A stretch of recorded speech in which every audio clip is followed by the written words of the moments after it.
So, may I come in? Yes, come in. Come in. Good afternoon, sir. Good afternoon, Ashish. Sit down. Thank you, sir. Now you are a manufacturing engineer. Is Yes. that so? Yes, sir. So tell us, how can India become a manufacturing powerhouse? Our contribution of the manufacturing sector to the GDP is very small.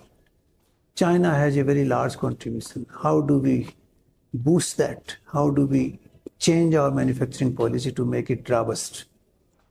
So, there is one point which I would like to address, especially in this domain, that India has a high pool of low-skilled labor. We need to utilize that. And apparel and leather industry is one such sector where we need to move that labor. Okay. It is technically called special mismatch of labor and industry. Okay. That industries are not located in those areas where such type of low-skilled labor is found. So we need to get incentives to such type of industries to relocate to that area so that that labor will be absorbed, employment will be provided, and manufacturing landscape of India will improve. So these are the two industries, apparel and leather. What about high-tech industry manufacturing? So high-tech industry manufacturing requires high-skilled labor, and India is already witnessing higher education participation. Gross enrollment ratio is increasing, around 28% we have reached. So that skilled manpower is being created. The high-tech manufacturing will definitely be there in a few years, but the manpower is still in the process of formation for that industry. So manpower is the major constraint today, Yes, sir. not other things. So there are other constraints. For example, resources are also there, technology is also there. We need to import technology, critical technologies for certain manufacturing industries. Okay. We need to have there are some policy concerns also which have been addressed most of now. But people like you who are technically qualified for that industry, if they leave that industry and go to civil service, then how will India get, competent people?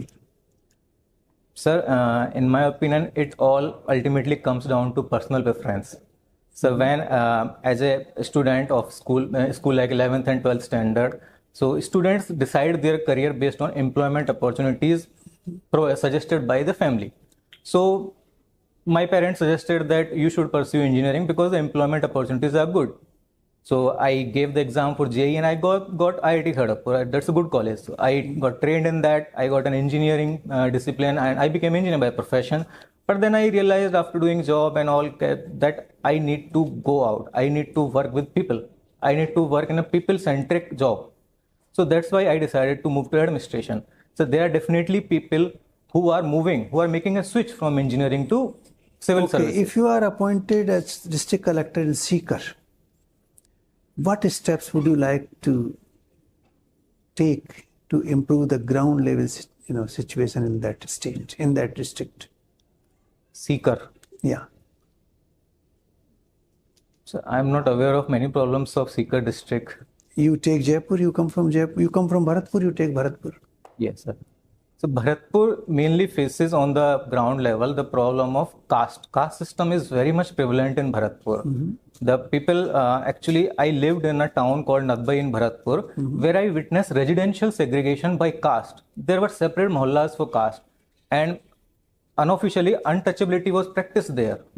So I feel administration should work in that dimension. If I am posted as collector of Bharatpur district, I'll definitely work upon that thing. Okay.